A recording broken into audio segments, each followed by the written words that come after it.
Good evening, everyone. Hello out there. Hi. Welcome to the musical QuaranStream, where we're changing things up just a little bit tonight. Yes. First of all, if you forgot the name of the show, I'm wearing some of our lovely new merchandise. Mm-hmm. This is one of our fantastic logo t-shirts in green. Yes. So I wanted to start wearing our duds. I'm pretty excited that we have them.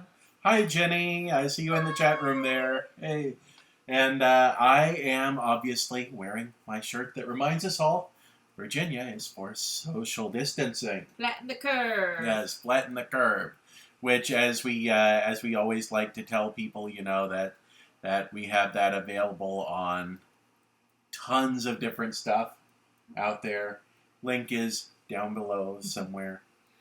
And Bristol has joined us in the chat room as well. Hi, Hello, Bristol. All right. Yeah. And we're still figuring out a way that we can do a contest. I'm thinking some sort of like YouTube comment or something. We're supposed to work on this thing called engagement. I don't know. If you guys have a good suggestion, please leave it in the comments. Please talk about it during chat. We do have 4 shirts that 2 are like mine, 2 are like Glen's. They're in different colors, though. Yeah. This design is black and blue, and this design is gray and light blue. Yeah. So we have some shirts to get out. I'm sure we'd like to get to the post office and keep them in business until June. So we'll think of something, but all suggestions are welcome. I mean, we know who our loyal fans are, so you're probably just going to get a shirt. And happy anniversary to Jenny. Happy anniversary, Jenny! Congratulations. All right. And happy Passover. I'm sure nobody is celebrating Passover watching us, but if you happen to be trying to escape, family Passover on Zoom and are tuned into a Broadway musical live stream, great. Yes. We are here and happy to accommodate that. I know you probably could be watching 54 Below with Bonnie Milligan and Natalie Walker, which is really, really great. But if you found yourself here, welcome. Yes, welcome to the strangest Seder ever held. So tonight we're doing things differently, as we mentioned. We didn't really run out of musicals that we were in. We had a few more kind of in reserve, and maybe we'll do them later. But we did want to talk about some shows that we really like and we've never seen. Yeah. But we listened to the soundtracks quite a lot, and we thought that it might be fun for the audience to guess along with us. Maybe check out the soundtracks. We get a lot of our music from Amazon, Tidal, Deezer. Yeah. I'm sure Spotify, if that's your thing, or Pandora. Not 100% sure. That's his job. He finds everything and vets them, and then we listen to them. But they're definitely out there. I just bought this soundtrack and Juliet for about $11 on iTunes. So, highly recommend. If you have $11 to spend, you want to do it that way, great. And tell us just a little bit about Anne Juliet. Well, I found Anne Juliet because I really liked 6. And if you guys know anything about 6, it was written by 2 Cambridge College students. And they basically did it as kind of like their final proposal. This was something like I did in college. So I'm always on the lookout for people who are creative and kind of enter the musical world that way. Lin-Manuel Miranda is really famous for it. But anyway, they wrote this musical that was taking pop stars like Adele and Rihanna and putting it towards the 6 wives of Henry VIII and making it into like this concert musical. It was kind of the little show that could. It did really well. There was actually like one of the original cast members came to University of Virginia, and we got to go hear her talk, and it was really neat. Yeah. So I kind of learned about it through that because I started looking for more musicals that were very similar. The West End and England kind of produces a bit of different musicals, but sometimes they make their way over here to the States, like 6 did, and Andrew Lloyd Webber and Mamma Mia and stuff like that. So I feel like if you want to have fun, the West End tends to give them a little bit more of a chance, whereas I feel like a lot of America's musicals lately, at least, has been a bit serious. Yeah, well, musicals. We like art. I don't know. we either go all the way to art or we go all the way to this worked before. Yeah. So it's either we go very, very serious and we say, hey, take a look at this magnificent piece of art we created, or we say, hey, remember the movie Beetlejuice? That was a fun movie, wasn't it? Let's turn it into a musical. Yep. And I'm not saying those musicals are bad. No. Some of them really are very, good. very good. I love me some Legally Blonde. Oh, yeah. But it is a very common strategy now that we see is either things are way off the deep end in terms of being art first, or they are, you could watch this on Netflix, now we put songs with it. Yeah. And Juliet is, I think, a little bit more along the vein of Mamma Mia, where this is just music that we know you already like. It's really fun, and we put it all together in the show. It doesn't always work. When we were prepping for this, we were talking about how we both, as millennials, really loved Spice World, the movie. And, one day we were listening to Spice Girls, as you often do, and yearning for nostalgia of the late 90s, early 2000s. And I thought, oh gosh, I'd really love to see Spice World, the Broadway musical. I think it would be great. Why didn't anybody do this? It seems like there is money here. And apparently there was a Spice Girls musical called Viva Forever, about a young girl named Viva living on a houseboat with her mom. And it was written by the same people who did Mamma Mia. Followed kind of that formula pretty closely, and it did not do as well. Well, I mean, and let's be perfectly honest here, though. Still not Spice World the musical. Yes, I'd still love to see Spice World the musical. Like I said, I think I just have dreams about what that the Italian backup dancer number would be and who would play Bob Hoskins. And yes. I don't know. I really would enjoy that. I think it would be fun. I think that hopefully it will kind of maybe be something that they all get to in another 10 years when they want money. Spice World, if you have not seen it, Spice World is a work of unsung genius. It is a very funny movie. Yep, absurdist, feminist, great. Like it a lot. All right, but now who? Back on track. So now we're talking about Anne Juliet. We go on a lot of tangents. So if you're new to our streaming service here, we're very sorry. We'll get back on track eventually. But Anne Juliet is Max Martin, who is a Swedish music songwriter, producer, did stuff for Backstreet Boys, NSYNC, Jessie J, Katy Perry, Britney Spears, Celine Dion.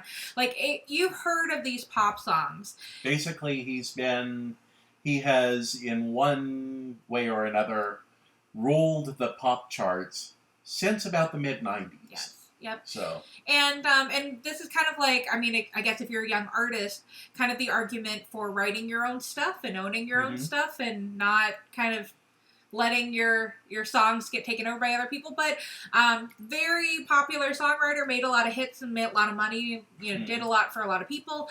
And they've just decided, because he owned these, that you wouldn't necessarily have to struggle the way you would in a case like Moulin Rouge, where I was very obsessed when that musical came out this year, because they were talking about they took clips, teeny tiny clips, and had to get so many lawyers involved. And, it was just like this big mashup of a musical, but they're talking about how difficult the legal proceedings were because there were so many songwriters. And if you got, 10 songwriters in one song and one said no, but the other 9 said yes, they couldn't use it. And it was just really interesting. But this is one guy, so they could just approach Max Martin and say, hey, can we use your songs? And he's like, yup. And you think about Mamma Mia, you think about that.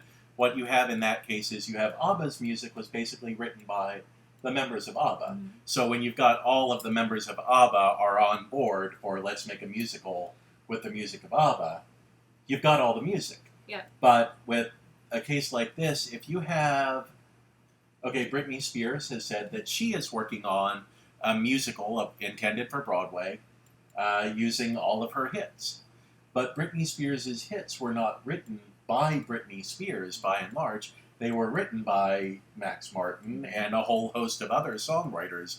So in order to do a musical with all of her hits in it, she's going to have to get legal clearance from everybody who wrote any of the songs that she wants to use. And any of them can say, no, I don't want it appearing in that musical. Now, we're big copyright nerds. I was very obsessed with the birthday song being under copyright. We are very interested when things come out in public domain. So if that's a whole other separate television show, streaming service that you'd like to see, let us know. Yes, Glenn being a copyright nerd. If you don't, that's perfectly fine. It's not everybody's cup of tea, but we find it interesting because we like to create our own work, and we'd like to keep the rights to our work, even if it's not wide or public or anything like that. But that's neither here nor there. Let's tell you the story of Anne Juliet. Yes. What has happened is it's a retelling, or just kind of an imagining about Shakespeare and his wife and writing and performing Romeo and Juliet. And so it really is just kind of like loosely based on Romeo and Juliet, but it's more or less like I would say closer to Shakespeare in Love type of story, where this isn't a real kind of thing happening, but it all centers around Shakespeare writing this play and how this play kind of came to be. It takes sort of the real world situation and then spins off a completely fantastical story from it. And we're also Shakespeare nerds. Yes. So we like a lot of Shakespeare. We've done a lot of Shakespeare. And we can talk about that too. If you want to say Shakespeare on this channel, we will do some Shakespeare. But so I was already really engaged. Loved pop music in the 90s. Loved Shakespeare. So of course I wanted to listen to this. I just thought it would be super fun. So what we've kind of prepared, since we're not memorizing it, we're not trying to recall something we did 20 years ago. I did pull up some Wikipedia, but I'm not going to go through the whole synopsis. I do kind of want to just say like what they say it is, some of the most important things, and then we'll go through the song list and kind of talk about what we think is happening. Yeah. So they say Anne Juliet is a 2019 musical featuring the music of Max Martin with a book by David West. The story focuses on what if Juliet had not died at the end of Romeo and Juliet, and their tagline is the most famous love story of all time, remixed. So this just came out. I'm kind of skipping over plots, but there is the internal structure of Romeo and Juliet. So there's all those there's characters from that. Juliet, Romeo, the nurse, blah, blah, blah. And then there is Shakespeare and his actors, and Anne Hathaway, his wife. And that's kind of the play. That's kind of where we start. The very first song, and we talked about this on, I think, episode 1, because that was part of our first ad many of you might have seen, is Larger Than Life, which was made popular by the Backstreet Boys. Yeah. We wish we could play you clips, but we're poor. We don't have enough money to play clips, but like I said, go and listen to the soundtrack if you can kind of catch some songs or something like that. One of the things that we have noticed while listening to it is sped up. Oh, yeah. There's a ton of harmonies, there's a ton of different instruments, and it is very fast. So if you already thought pop music was fast on its own, oh gosh, this is a run-through. Great exercise music. Yeah, I never thought of Larger Than Life as a slow song, but I listened to the Backstreet Boys version shortly after we listened to this, and it's running at about half the speed that they perform it in this show. Yeah. So I think it just has a lot of energy, and my gosh, those people must be in good shape. And this is kind of starting out, they say, with Shakespeare and Company. Yeah. So the way I kind of interpret this is it's very similar to maybe another Broadway musical called Something Rotten, where they have a song called Willpower, where it's essentially Shakespeare, oh, I love my fans. I think this is similar. I think this is, we're being introduced to Shakespeare kind of at the height of his career, and everybody's saying how much they love him, because there's that whole bit of how your love is affecting our reality. That's what makes you larger than life. It's really kind of like a song for the Backstreet Boys. We're like, it's for the fans. We're nothing without the fans, and I think this is similar. Yeah, and that's, I feel, very similar idea to what you're saying. My take on it was sort of like, because I like shows that actually begin with sort of the building of the show you're about to see, that I was like, this is like the last few minutes before the show begins. So this is the cast and Shakespeare and everybody getting ready to go on stage and perform Romeo and Juliet, that sort of thing. So I picture like actors swinging in on ropes and Even though they probably don't do that because they had the whole Spider-Man Turn Off the Dark thing on Broadway. Well, see, I didn't even think we were at a Romeo and Juliet point. Hmm. I thought this was like end of last show. Now we're getting into Romeo and Juliet, or maybe at a rehearsal or dress rehearsal or something. Because I don't think, this is just my opinion. I don't know. I'm not in the show. Well, I always kind of saw it as like, you know what I saw it as? The beginning of Noises Off, where you have, it's not actually opening night, but it's like final dress rehearsal. That's how I always sort of read this. This is going into, guys, we're about to begin the run-through of the show. And I know that Anne Hathaway, Shakespeare's wife, is supposed to be there. So I kind of see it as like, hey, the boss's wife is in town. This is going to be, she's going to see the show before it opens, sort of thing. That's what I always sort of interpreted it as. Well, then the next thing is, like, I think it would be very easy to think that this is a Backstreet Boys musical, because I think a lot of Backstreet Boys songs come fast and hard in the beginning, is I Want It That Way, which is basically a battle between Anne Hathaway and Shakespeare, in my estimation. It's like, I'm going to try to leave out the whole, this is my opinion, because of course it is. We haven't seen the show.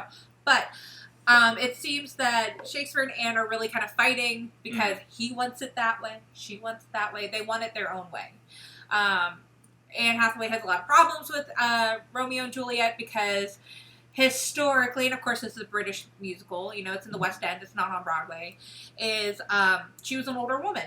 Yeah. Shakespeare was younger, they got married, and so I think like her major complaint, from what I can tell, from what I can hear, is Juliet and Romeo can't be like 14 and 19. They have to be older. You have to age them up. You have to tell their story and let them like live their life. And I was a wife that was older, and I lived a good life, and I had kids. So yeah, don't make her 14, make her 21. Yeah, and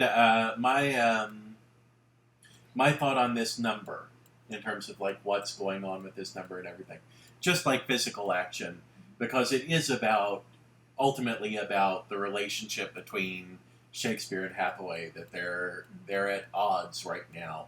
But in terms of like stage action, Shakespeare's the one who's always in the song saying, I want it that way.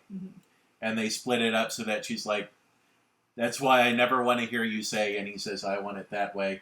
I envision him running around on the set, correcting blocking and like set pieces and things like that. So whenever he says, I want it that way, it's like interrupting her trying to talk to him with an instruction to someone on the stage. I think the other thing that this kind of sets off is the whole premise of the show, right? Juliet doesn't die. What if Romeo's dead? Juliet doesn't die. She chooses not to die. Something happens. She doesn't die. Right. So then the next song is Hit Me Baby One More Time. Made famous by Britney Spears. And that's Juliet actually singing it. So I think this is like the very beginning of her story in this. Is the play is kind of being created, it's being started, and this is her, waking up in the tomb and deciding, well, gosh, I'm not going to kill myself. Like, I'm going to move on. I'm going to do some other stuff.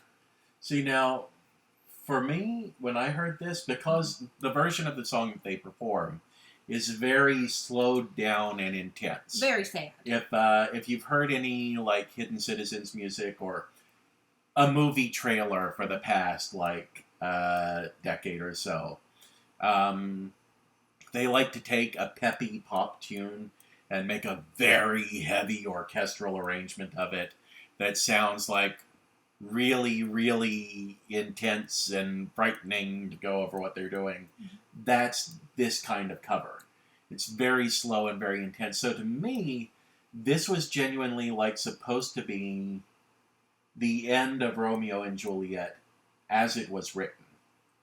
Like, she's building up to, this is Juliet waking up and finding Romeo dead in the tomb. And then at the end of this song, in my vision, was sort of like, this is where Anne Hathaway interrupts. And is like, whoa, whoa, whoa, whoa, whoa. She's going to kill herself over this guy? Why? So I see this as being sort of the end of Romeo and Juliet, with Anne Hathaway getting to break in at the end and be like, no, I don't like that ending. We're going to redo that ending. Yeah. The next song is Show Me the Meaning of Being Lonely. Again, another Backstreet Boys number. And this is Juliet and everybody else. So I think this is her kind of going back home, living with her parents who seem to be very controlling. Oh, there's a Lola in the background. Yes. There's Lola. Hi, Lola. She's like, what is going on? So I think this is basically her kind of going back to her life and kind of living with her choices and her parents being really upset that she went off with Romeo, and now she's back and she has to kind of pick up her pieces and decide what she's going to do next. That's exactly what I saw, yeah. Yep. Then next it's Domino, which I think was by Jessie J. Or, if I get a little bit more into the modern ones and I can't tell whether it's like Katy Perry or Demi Lovato or something, I'm very sorry. Everybody's very talented, but sometimes they get confused in my brain. I'm pretty sure Domino is Jessie J. Yep. And this is essentially Juliet and her nurse. And I think there's a little bit of dialogue in here, so I think I have a little bit more of a hint of what's going on. I think they are escaping to Paris. She's going to be an educated person. She's going to go to the courts of Paris. So I think that this is her, like, I'm not going to live at my parents' house anymore. I'm going to go live life. Yeah. That is, it's got that definite feel to it, and like Bri says, there's dialogue in the actual song. So yeah, this is Juliet and the nurse basically being like, you know what? We're done living our lives for other people. We're done living our, Juliet is like, I'm done living my life for Romeo. I'm done living my life for my parents. I don't care what any of them think anymore. I don't care that Romeo is gone. It's time for me to actually focus on my life and go out and do something with it. So, next one is Show Me Love, which is in all of their trailers. So if you can't find a copy of like the soundtrack, but you type in Anne Juliet into YouTube, you'll find a trailer. And this is like the big thing. And I think this is, they get to Paris, they go around, they're having a good time. I think this is her like self-discovery moment, right? She's made the right decision. She made the right choice. And it's it introduces a character who, I don't know who the character is supposed to be, but it's an older man, French accent every time he appears. Yeah. I think his name is Lance. Lancelot? Lance. Okay. All right, yeah. And apparently it, based on the soundtrack, had a thing with the nurse. Yeah. Nurse, a sexy nurse in this. Yes. I love a good sexy nurse. What can I say? I think that's kind of the most fun thing to do with Shakespeare. Yes. Is like, I don't like the Lady Cluck from Robin Hood. I don't like I like the nurses seen some things and done some stuff. Yes. And she really is kind of like a guide for Juliet as well. And there's also like another friend in there, like Juliet's friend. I don't know. Kind of, this is a made-up character for this musical called May, who I think is transgender or non-binary or something. Is this the character we're about to hear like a song from? Yeah, and about 2 songs. Yeah, okay. And I think had they're a here guess as well. of who that was. But. Yeah. And then Blow, which was by Kesha. And I think this is them going out and partying. Yeah. Because I think there's a line in it that's like, I'm not leaving till I dance. Oh, this is where Lance is introduced. Because I kind of got the image of him either as the club owner or as like the nightlife, the party guy, the what do they call this? Party promoter. Yeah. See, I think he's a gentleman, and I think he has a son. I think that him and there's this like other character that comes later. I think he's like a nobleman, and he has a younger son that kind of goes out with Juliet's friend because like we'll talk about the song in a minute. But I think that it's just basically he's part of Courtier of France. Okay. All right. That's my guess. And then it's I'm Not a Girl, which is by Britney Spears, and this is May's song. And, I mean, like, if you listen to it, it's a more masculine voice, and there's a lot of women that can have masculine voices. But I think it's a transgender or non-binary character, which, didn't just appear all of a sudden, in the past, like, 5 years. Individuals have been kind of gender fluid for, as long as individuals have been. So I think, like, this is just trying to have somebody kind of represent the wholeness of human experience that we might not have necessarily overtly seen in Shakespeare's time, but it had definitely been around in England. Now, this is interesting because this is this is a place where Bri knows a little bit more about the show than I do, because you've actually looked at the character list and everything like that. Yeah, And I have read reviews. Yeah, so, but this was about 3 months ago. So I was going purely off of the music and the names of the actors, that when I wasn't certain which character was which, I could at least look at the actors and be like, oh, that actor sang this song, so I can figure that this is this character returning. And so I didn't have the idea there's a character named May.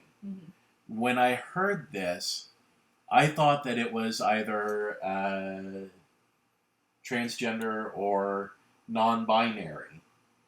And with the context of Romeo and Juliet, non-binary, all of that, and the idea that Anne Hathaway is basically bringing people back to life who she feels were robbed of something in the play, I read this character as Mercutio. No, I read this character as being... I don't know, maybe. As being basically Anne Hathaway being like, you killed off Mercutio. All Mercutio wanted was to live and have fun. Yep. So I'm going to bring Mercutio back. And in fact, Mercutio is going to realize who they really are and be able to live their life. Because in recent years, Mercutio has actually become a fairly big icon for the LGBT community. Some of that has to do with the way that Mercutio is portrayed in the Baz Luhrmann Romeo and Juliet. And some of it comes from, there's a lot of lines in that Mercutio has about his relationship with the other men in the play that has always hinted at him potentially not being 100% one gender identity or another, and potentially having a genuine romantic relationship with Benvolio. I mean, I think it's definitely a plausibility. I think when you first said it, I was like, oh no, but I mean, May could be total rebirth, right? Who knows? Next song is Overprotected by Britney Spears, and it's in harpsichord, which is fantastic. Yes. Highly recommend. And I think that this is the son of Lance. I think its title character named Francois. I think it's the son of Lance. I think that literally it's a song about my dad goes out and parties and I never get to go out and party. And Juliet, I guess, kind of meets him for whatever reason, and I don't know why. I'm guessing they might be staying with Lance because the nurse had a relationship with him at one time. So for some reason, Juliet is in Francois' room where he's playing the harpsichord and talking about he is overprotected. And now, see, this is... now I know that this is a completely different character than I thought it was, because I was genuinely reading this as Benvolio. So that then sort of the relationship developing between him and May would be Benvolio and Mercutio sort of recognizing that they've always had a romantic relationship together, sort of thing. There you go. But now, this is, you mentioned the harpsichord on this, which is a very beautiful touch in this song. And that's one of the fascinating things about this musical, is there have been moments when I've gone back and listened to the single that it was based on, and this is not one of those cases, but definitely with, there's a song that comes later on that's Romeo, where there's a harpsichord in the song, and when you go back and listen to the Backstreet Boys song that they're doing, there's actually a harpsichord in that arrangement. So you can sort of hear that this classicalization of the music is something that has always been on the mind of the songwriter and the arranger, sort of.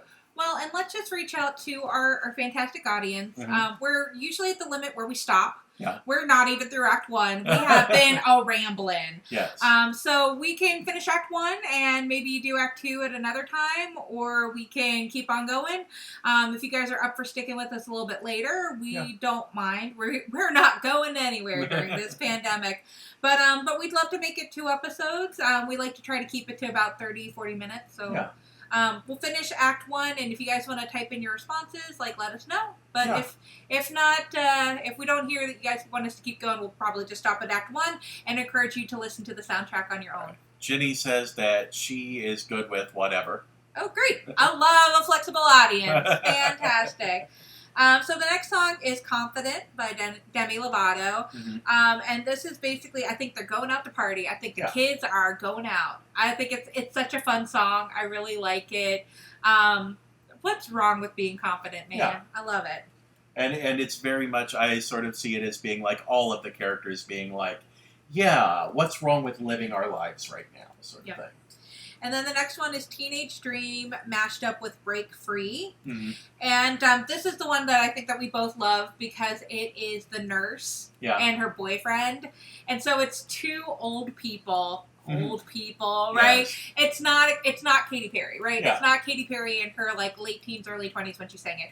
It's two people who have lived their lives and made some wrong decisions coming back to each other and saying, being in love with you makes me feel like I'm a teenager again. Yeah. And I think it's so cute. I love it so much. I love the concept, and it's really adorable, and especially the guy sings in a French accent. Yes. And I think it's cute. This show is really cute. Like, I mean, I'm just going to tell everybody that right now. Like, it might not be your cup of tea. I always tease him about a certain part that I just think is adorable and I love, but it's just cute. Yeah. And I have said, I love the part too, and I'm like, but at the same time, it's cheesy. Yeah. It's very cheesy. Yep.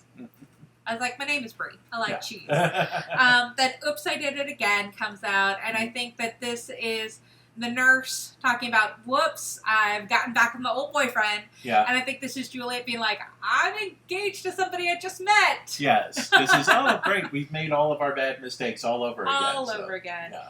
And then it's I Kissed a Girl, made famous by Katy Perry, and this is May and Francois. And it has one of the best lines in the whole show that I know of. Because it's like, do I look like I'm into drama? A 5, 6, 7, 8. And I love it. And I lip sync it to every single time it comes on. Yes. And it is my motto. Would buy a t-shirt with that on it. Fantastic. Theater people alone for that song and that number. You think I'm into drama? Why aren't more people into this? If you love Six, please give this a shot. I feel like there's a lot of people who don't like Six. Like, don't get me wrong, I have Shakespeare friends that do not like Six. They don't see the appeal. I'm sorry. I get a kick out of it. I don't know what they've got against fun. And then the very last thing, and we'll kind of, I guess maybe this might be our stopping point. Okay.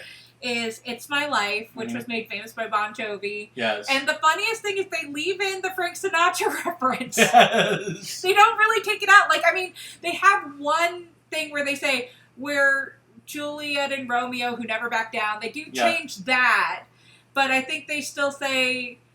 like Frankie said, I did it my way. Yeah, but they have sometimes where it's like, and I'm just going to do it my way. So it's like they're very inconsistent. I don't... Yeah. Maybe the Frankie is in reference to Francois. Oh, there you go. I don't know. Super cute, though. But anyway, this is Shakespeare finally being like, this play is not enough about me. My wife is changing everything. I'm very upset. So all of a sudden, he comes back and he's like, guess what? Romeo's not dead. He's alive! Yeah. And there's this little, like, bit where it's like, you're really proud of yourself, aren't you? You know what? I really am. I also like that bit as well. You know what? I really am. Yes. And this is very much like Shakespeare being like, all right, that's enough. I'm taking my show back. Yep. And I'm doing, and it's this, I love it because these are supposed to be Shakespeare, Anne Hathaway, and Shakespeare's actors. Yeah. But it's so much like I envision the actors getting so into it. Yes. Yeah. That it genuinely turns into this thing with a life of its own. Yes, because I think there's even another little, like, break where it's like, Romeo, get back out there. Your wife needs you. I know. Yeah. You're back from the dead. I know. Yes. So this is Shakespeare being like, I can bring people back to life too. Yeah. You know? Who can get this back on track? Oh, the show is Romeo and Juliet. Let's throw Romeo back in. How did this get to be the Juliet show? Yeah. So it's very much, I love it that it sort of takes on this element of almost necromancy. Well, I brought him back from the dead. I think it's just the same thing what writers do at any era or any epic is, you know, these were not high art in the way that we see them today.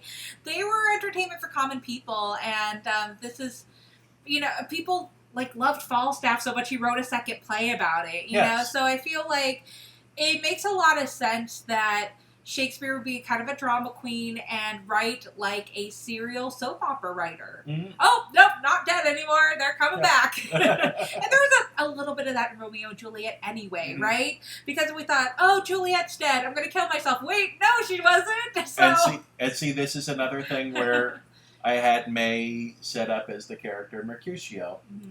Because it made a lot of sense to me if Anne Hathaway didn't just save Juliet, but also brought Mercutio back. Mm-hmm. That it would be like Shakespeare being like, oh, you brought someone dead, like absolutely dead, back, after they had died in my play. Well, guess what? Romeo wasn't dead. Yeah. And usually that's pretty much what we listen to because that's how much it takes to go from the apartment to my job. Yes. So that's fairly typical. We're really familiar with Act 1. Mm-hmm. Act 2 is much more from what we've listened to. Romeo and Juliet kind of reconciling, and Shakespeare kind of reconciling. Yeah, it ultimately we get there. Do we want to try to just like I know Ginny, you said you're up for anything. Do you want to just try to run through Act 2, or? Are we going to do it quickly? Let's try to do it quickly. All right. Love Me Like You Do, which is for Romeo. Yeah. Singing to Juliet, I suppose. Since You've Been Gone, Juliet singing to Romeo, supposedly. What Do You Want From Me is by May and Francois. So trying to figure out, are we dating? Are we not dating? Yeah. One More Try, which is a brand new song written by Jessie J just for this. Juliet and Romeo. And the only reason why I know that is because that's at the last track, because they have the modern version of this song. So One More Try you probably never heard of before. At least go look that up. Yeah. It's a decent song. It's great. One Less Problem Without You, which is Ariana Grande. Can't Feel My Face, which is like The Weeknd. And that's all mashed up. And this is Romeo and Juliet again. Yep. And see, this is the thing is I feel like this is not, like with the songs we've seen so far and everything, this is sort of the push and pull of Juliet being like, no, I've started my life. I don't have to go back with you now. And Romeo being like, but we're meant to be together. We were literally written to be together. I mean, it's very, like, gender flippy. Yeah. Just to be honest, because normally I think you would assume a girl and a Shakespeare, like Helena, right? Yeah. Oh, I want to be with you. And with Problem especially and things like that, it is her sort of like fighting against the nature of the Shakespearean young girl character and being like, no, I have to accept I can be something more. Yep. That's the Way It Is, which was made famous by Celine Dion. Yeah. And they actually say it's between Anne and Juliet. I did not think it was with Anne Hathaway and Juliet. I thought it was with the nurse and Juliet. No, yeah, so. I did too. So we're completely wrong on that, but I'm guessing it's Anne Hathaway being like, no, that's okay, men are jerks. Yes. Who knows? It's kind of the same thing. It's Anne Hathaway commiserating with Juliet because they're both involved at this point with their lives are being derailed. Yeah, and then we have Backstreet's Back.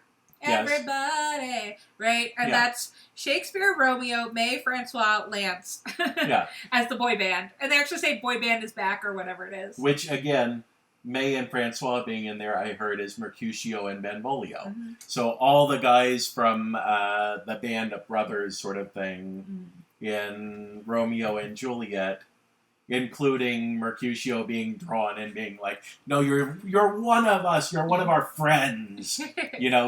We banded together sort of thing, with Shakespeare being like, come on, boys. Yeah, we're going to get this back on track. It's a party song. Like, don't you love these guys? It's very party, very fun. As Long As You Love Me, which is Francois to May. Mm-hmm. It's Gonna Be Me, which is Francois and May. So clearly they're working out some relationship stuff. Yeah, it's sort of, I saw it as sort of the conflict of like, I don't know how, like May being, I don't know how you genuinely feel about me. Yeah. And Francois, especially with As Long As You Love Me, Francois being like, I don't care who you are, I don't care what you do, as long as you love me. Yep. And then they have The Shape of My Heart, which is another Backstreet Boy. And this is where I think it's Lance and Francois being like dad and son. Yeah. But I just wanted you to live your life. No, but you're not letting me live my life. Yeah. Stronger, which is just Juliet. It's Stronger. Britney Spears, not Stronger. Kelly Clarkson, if you know both. Yeah. This is the My Loneliness Ain't Killing Me No More. Yep. And then Pink, I'm not going to curse because they're PG-13, but it's effing perfect. Yes. But they do say the swear because they're British. Yes. And aren't hung up on that like we are in the United States.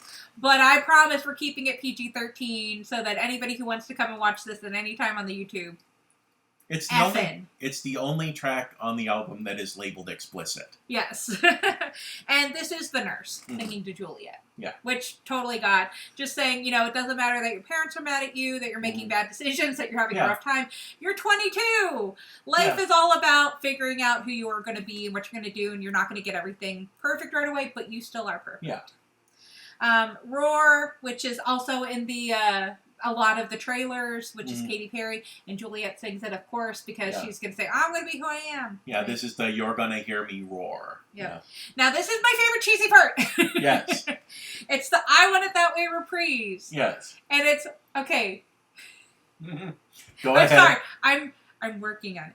So anyway, it's Anne Hathaway and Shakespeare. And Anne Hathaway's like, tell me why.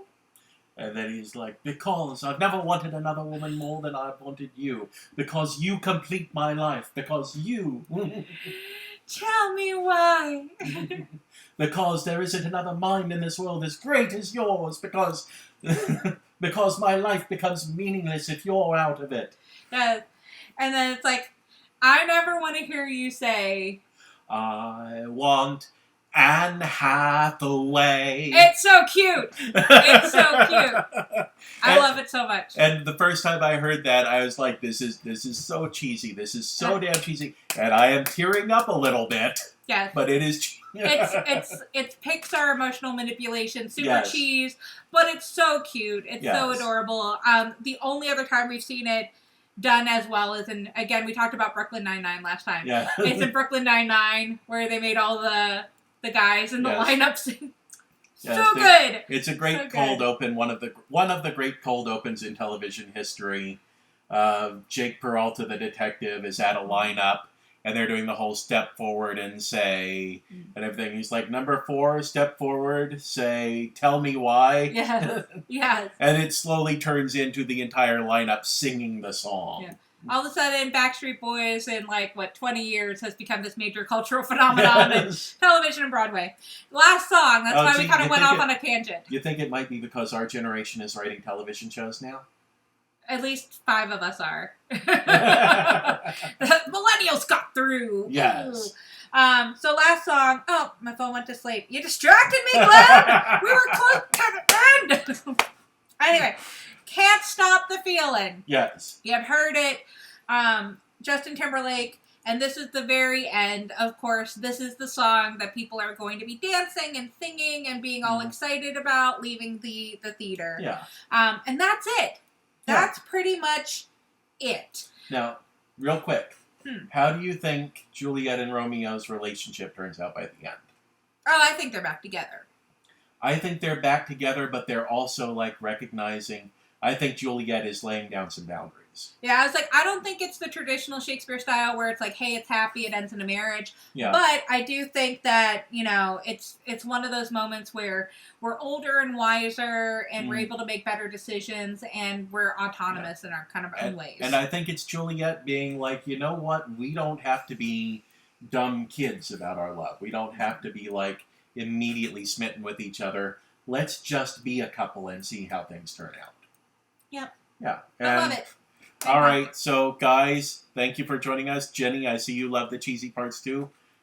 Bristol says we're nuts. We are. We are. That's why we're doing this whole thing. Hi, Lola. Did you want to say hi? And Lola's here.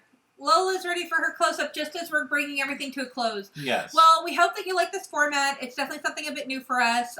We're trying to kind of keep it a bit loose. We have been doing a bit of rehearsal as far as knowing what we're going to talk about, but we might try to tighten it up for next time. Yeah. But these ones could run maybe closer to 45 minutes just because there's a lot to talk about when you're creating a brand new show. If you didn't like it, please let us know in the comments. We will kind of pivot. We have a lot of different ideas of what we do want to talk about, but it is a lot more pitchy. So pitching ideas about shows, whether we've seen them or not, or whether we just want to create them. So this is kind of a bit more of how the format is going to go. But we could talk about memories of Shakespeare shows we've been in.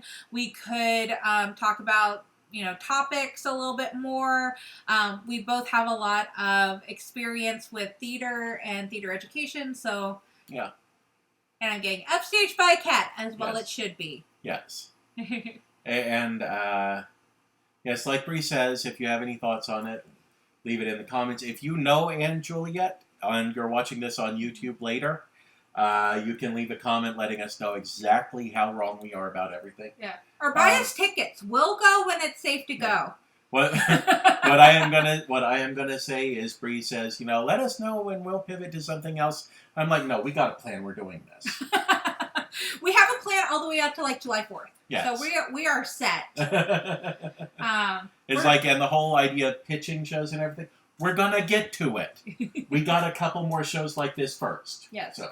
Yep. We got about 2 weeks of this, and then we'd also really love to do like what we did on Monday. We know Mondays is not everybody's best day, but we did a Tweet Birdie. Yes. We'd really love to do that for maybe some of our other musicals that we've remembered. Maybe we can get to Hello Dolly.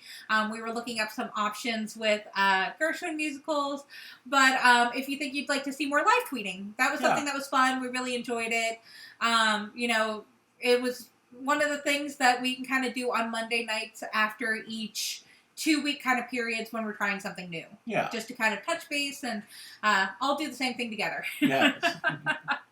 All right, guys. So I think that's it from us. Yes, thank you for sticking with us through an especially long QuaranStream. Yep. Like Bri said, I will try to be less talkative next time so that we can get through things a lot faster. But we got a lot of ideas. It's really hard. We're looking for stuff to pitch and stuff to do, but we appreciate your patience. We appreciate your enjoyment of this. Hopefully, we're just going to send you shirts in the next 2 weeks to our loyal people who keep checking in. Yes. We love you. Thank you. Mwah. Yes, love you guys. Mwah. Take care. Practice your social distancing. Yes, Jenny, we'll see you on Saturday. We'll see everyone on Saturday who comes and joins us. So thank you so much, and until next time. Till next time. Mwah.